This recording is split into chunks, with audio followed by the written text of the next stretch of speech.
नमस्कार, मैं अभिषेक और आप देख रहे हैं डीडी टुडे न्यूज। आइए रुक करते हैं खबर की ओर।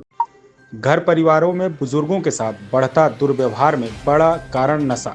ज्योति बाबा। एकल परिवार संस्कृति के चलते बुजुर्गों का जीवन बना पीड़ादायक। विश्व बुजुर्ग दुर्व्यवहार जागरूकता दिवस की थीम है दीर्घकालिक देखभाल सुख सुविधाओं में वृद्धों के साथ दुर्व्यवहार को संबोधित करना।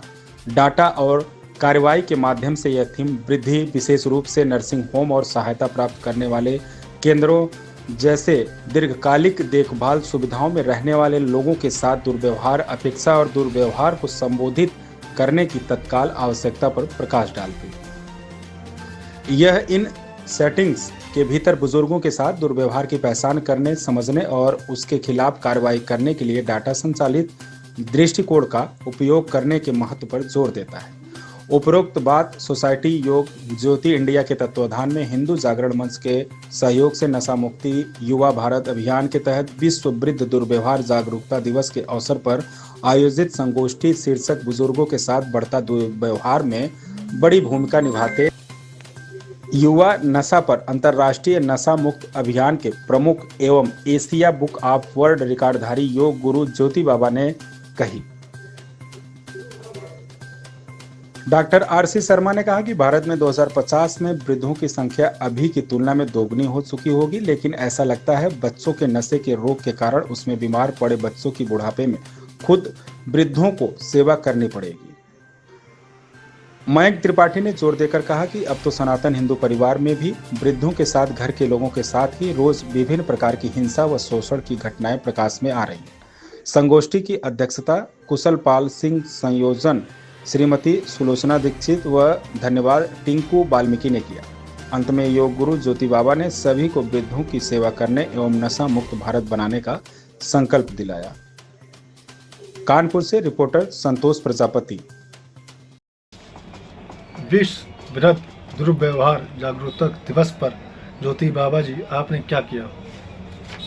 आपके चैनल के माध्यम से देखने वाले सभी भैया बहनों को अंतर्राष्ट्रीय नशा मुक्त अभियान के प्रमुख सोसाइटी योग ज्योति इंडिया के राष्ट्रीय निदेशक और Asia book of world रिकॉर्डधारी yoga guru ज्योति बाबा का नमन। जैसा कि हम सभी लोग जानते हैं कि अंतर्राष्ट्रीय वृद्ध दुर्व्यवहार जागरूकता दिवस के अवसर पर हम लोगों ने एक संगोष्ठी का आयोजन किया, जिसका कि मुख्य मकसद कि कैसे और किस तरीके से हम अपने वृद्धों को उचित देखभाल कर सकें, उनकी सुरक्षा कर सकें, उनके साथ किसी प्रकार से शोषण और अत्याचार ना हो, क्योंकि देश में वृद्धों की संख्या भी निरंतर बढ़ती चली जा रही है। दुख इस बात का होता है कि जिस देश में वृद्धों को देवतुल्य माना गया है, शास्त्रों में देवतुल्य माना गया है और माता पिता की सेवा को सर्वोच्च स्थान दिया गया है, उस देश में आज मानसिक पीड़ा, शारीरिक पीड़ा के चलते जो पीड़ित हो जाते हैं और यदि वो सक्षम है तो कहीं ना कहीं वृद्धाश्रमों की ओर आकर्षित हो रहे हैं। इस देश के अंदर हर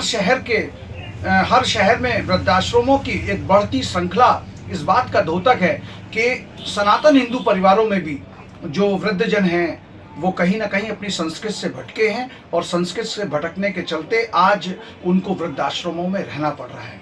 अंतर्राष्ट्रीय वृद्ध दुर्व्यवहार जागरूकता दिवस पर हम लोगों ने एक संदेश लोगों तक पहुंचाने का प्रयास किया है कि यदि आपका बच्चा नशे में होगा तो निश्चित तौर से कल जब आपका शरीर थकेगा तब आपके बच्चे को उसकी सेवा आपको स्वयं करनी पड़ेगी, क्योंकि उसका शरीर पहले से ही कमजोर हो चुका होगा, नाना प्रकार के रोगों से घिरा होगा, मानसिक, शारीरिक और आर्थिक रूप से टूटा हुआ होगा। जिस उम्र के लिए आपने अपने बच्चे को पढ़ा लिखा करके बड़ा किया, उस उम्र में आकर के आपको उसकी स्वयं सेवा करनी पड़ेगी, जबकि होना ये चाहिए था कि आपका बच्चा आपकी सेवा करता। लेकिन देखा ये जा रहा है कि बहुत बड़ी तादाद में आज जो वृद्धजन हैं वो अपने नौजवान बच्चों को नशे से मुक्त कराने के लिए न सिर्फ पीड़ित और परेशान हो रहे हैं, बल्कि उनके कारण उनकी चल अचल संपत्तियों को भी वो नशेबाज बेटा या बेटी कहीं ना कहीं खत्म करने का प्रयोजन और प्रयास कर रहे हैं। हमारे साथ संगोष्ठी में राष्ट्रीय अध्यक्ष पीयूष रंजन मिश्रा जी, सनातनी जी मौजूद है, ये भी अपने विचार रखेंगे। आज जो ये एकल परिवार धीरे धीरे बढ़ते जा रहे हैं, इन एकल परिवारों की वजह से जो हमारे वृद्धजन हैं इनको कहीं ना कहीं बहुत कठिनाई का सामना करना पड़ता है। बच्चे शादियां करके बाहर निकल जाते हैं, जिन बच्चों को हमने पाल पोस कर बड़ा किया, एक उम्र आने के बाद जब हमको जब उनकी ज़रूरत होती है, हमने उनके नन्हे हाथों को पकड़ के जरूर गोदी खिलाया, लेकिन जब हमारी अवस्था वो हो जाती है तो वो बच्चे हमारे साथ नहीं होते हैं। ये एक बड़ा दुर्भाग्य का विषय है। निश्चित तौर पर इस एकल परिवार की व्यवस्थाओं को तोड़ करके जो हमारे भरे पूरे परिवार चलते थे, उन परिवारों में दोबारा पुनः वापस आना होगा, तभी हम अपने पितृजनों की सेवा कर सकेंगे। इस खबर में बस इतना ही। बने रहिए डीडी टुडे न्यूज के साथ।